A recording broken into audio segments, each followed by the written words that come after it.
So today, quickly, I wanted to talk to you guys about Call of Duty Black Ops 7. Now, that's the game that's going to be releasing later this year in 2025. So in a few months, we'll be able to hop in and play it. So the story and everything about the game is probably already done. Now, a few days ago, there was a leaker who released some information about the story. Here on this channel in particular, we're not too sure if those leaks are accurate. They don't sound all that accurate, but at the same time, I could be very wrong because what the fuck do I know? But the story seems to apparently be set in 2035. So it begins 10 years after the ending of Call of Duty Black Ops 2, which ended in 2025. We also hear, according to the leaks, that there's going to be some flashback missions with Woods and Mason. Now, we don't know if this means Frank Woods and Alex Mason or Frank Woods and David Section Mason, the son of Alex. I am gonna go out on a limb here and say that they're probably talking about David Section Mason. And maybe some of you guys have already speculated that some of these missions or some of these flashbacks may take place in the early 2000s, potentially around 9/11 or something along those lines. And that way, Call of Duty Black Ops, Activision can tackle a really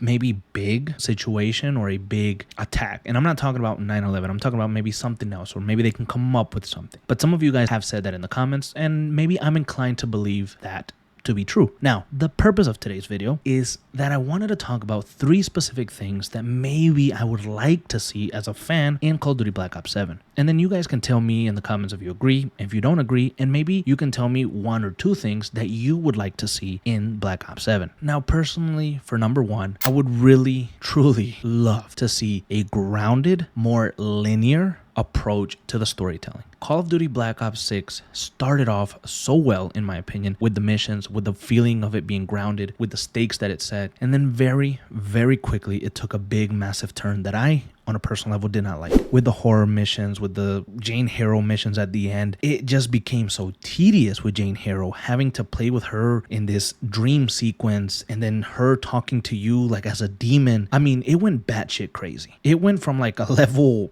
5 to a level 20 of batshit crazy. I don't even know what was going on. I didn't like that at all. I would have really preferred a more grounded story that took place in the 1990s, that took place during the Gulf War, that showed more of Saddam Hussein and just things like that. Adler kind of doing more realistic missions. I would have really loved that. So for Black Ops 7, I want the story to be a little bit more linear and grounded. Now, I know that we're probably going to be in 2035, and so the future tech is going to be there, and David Section Mason's probably going to be flying everywhere, and there's going to be wall running and all that crazy stuff. We know that. But what I'm saying is I really want a story that has a purpose. I want there to be a line that they follow and just follow it throughout. Kind of like Modern Warfare 2019. You have a story and you follow it throughout. Kind of maybe like Call of Duty Black Ops 1. You have a story and you follow that fucking story and you keep it grounded. Don't take me into no horror shit. Don't take me into no dream sequence. Don't take me to none of that. I don't want to see that. I don't want to see that shit. But again, that's just my opinion. You guys could think the opposite way, and that's fine. Please let me know. For number 2, what I would really like to see, and this one is big for me because I just really like these 2 particular characters. I really would like to see the return of David Section Mason, and I would also like to see the return of Mike Harper, because those 2 together are like Alex Mason and Frank Woods. They're best buds. They have a cool dynamic. The voice actors are great in those roles, and I would love to see what they're up to 10 years after the events of Black Ops 2. Now, I know that in one of the choices for Black Ops 2, Mike Harper dies. Mike Harper is killed, and that's how you get the quote-unquote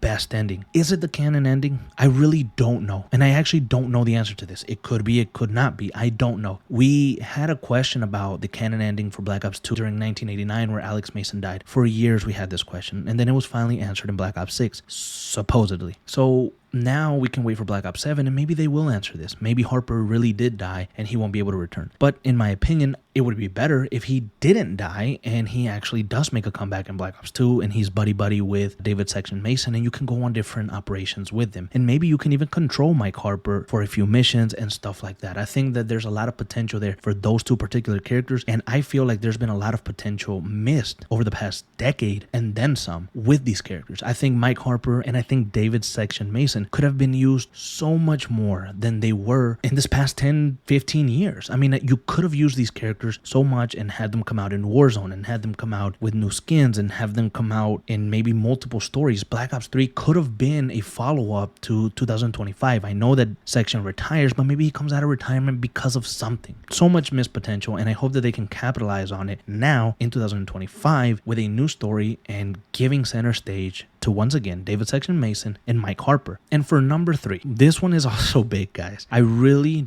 do not want to be a nameless soldier. I really do not want to be a protagonist that has this mysterious background that doesn't speak ever. And he's part of David Section's team and we're doing missions together. And then at the very end, somehow there's this big ass twist and I end up being the bad guy, or I end up dying, or I'm not really part of the group. I don't want to see that shit, because we saw it with Call of Duty Cold War, we saw it with Call of Duty Black Ops 6, and that just makes me personally wonder, does Treyarch, does Activision, does Call of Duty, do they not have any more fucking ideas? Why do they give me basically the same character back to back in Cold War and then Black Ops 6? I really don't want to be that. I want to have a character that I play as that speaks, that has emotion, that does things that matter, that is part of the team. Actually, I would prefer, if David Section Mason is in the game, to play as David Section Mason. That's what I want. I want a true character-driven story. None of that bullshit that we've been getting over the past few years. I want real stakes and emotions with these characters. I want to be able to talk. I want to be able to interact with the characters, with the world around me, with the events around me. That's what I really, really want. And I know that we said 3 things, but I guess I'll throw a bonus one out there. For number 4, I would like to have a villain that has a face. A villain that is truly fleshed out. A villain that isn't like Pantheon where, oh, he's there,